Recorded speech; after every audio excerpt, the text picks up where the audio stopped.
The police handcuff him and call for backup. They've been extremely lucky. They're safe and unharmed. Carrère, stretched out on the couch, is inanimate, his face bloodied. He comes to his senses as the inspectors check him.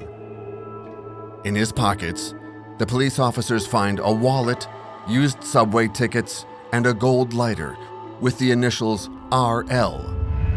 Raymond Le Sobre, the missing real estate agent. Poignon suddenly realizes. Early the next morning, the press seizes upon the incident. Poignon and Bourquin, the two brave police officers, pose proudly for the photographers. The investigators find tens of notebooks written by Carrère at the scene of the crime.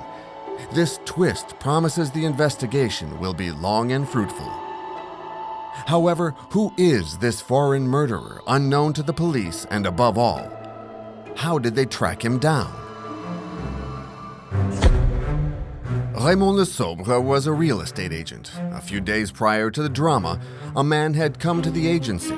The secretary describes him as an elegant young man with a German accent. He left a calling card with the name Arthur Schott. A meeting had been set up with Le Sobre, who had found this customer inside his Renault Celta 4 a few days later. Le Sobre had 5,000 francs on him, and he has not been heard from since.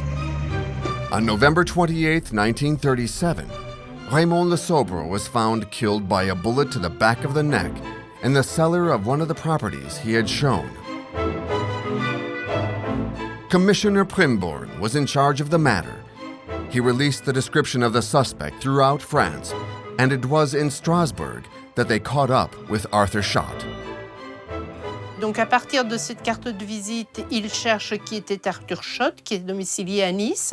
C'est un représentant en lingerie féminine qui était au moment de la mort de Le Sobre en Alsace, et de façon certaine, donc il a un alibi sans faille.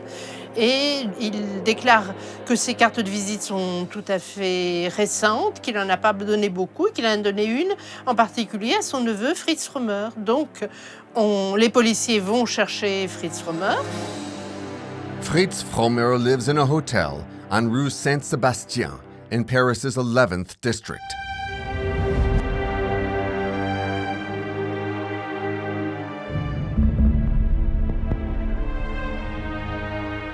La propriétaire dit « Ah oui, Frommer, non, je vois pas qui c'est. » Comment vous ne savez pas qui c'est? On m'a dit qu'il habitait ici. On veut juste savoir si monsieur, ça restera entre nous, si vous avez un monsieur Frommer. Alors là-dessus, elle dit oui, effectivement. Mais on a un petit problème, c'est que ça fait depuis maintenant une semaine qu'il devait revenir. Et il y a toutes ses affaires dans la chambre, il n'est pas revenu, il a disparu.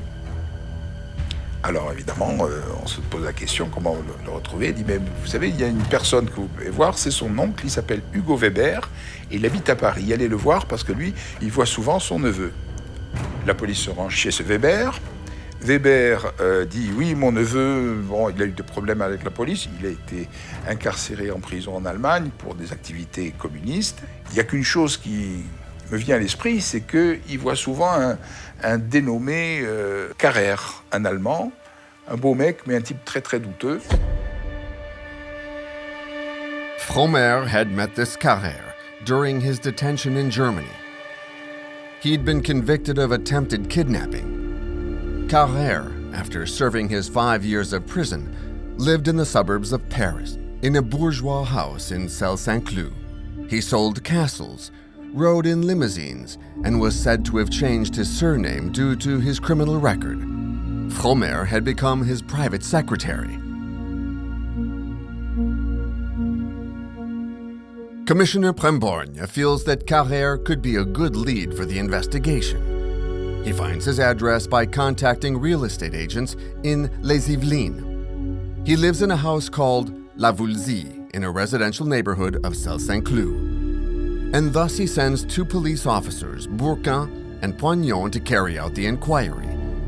What follows is the epic arrest of Carrère on December 8, 1937, which, at the time, was on the front page of every newspaper. On lui soigne ses plaies qui sont en fait que superficielles. On lui met un bandage qui le fait ressembler, comme dira Jean Genet, à un aviateur blessé tombé dans les prés ou une religieuse. Et là, les policiers commencent à l'interroger. À ce moment-là, il se met à répondre en allemand en disant « Ich verstehe nichts ».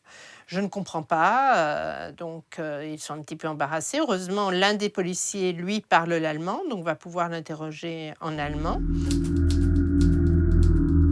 The chief of police, Marcel Sicot, enters the office. Carrère is exhausted and hardly manages to open his eyes.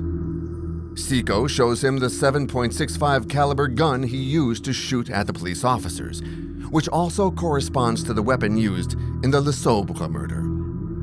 Do you recognize this weapon? The prisoner nods his head yes. So, Carrère, this time you have crossed the line. You have murdered someone. My name is not Carrère. My name is Weidmann, Eugène Weidmann. Why fake an identity? You can't understand.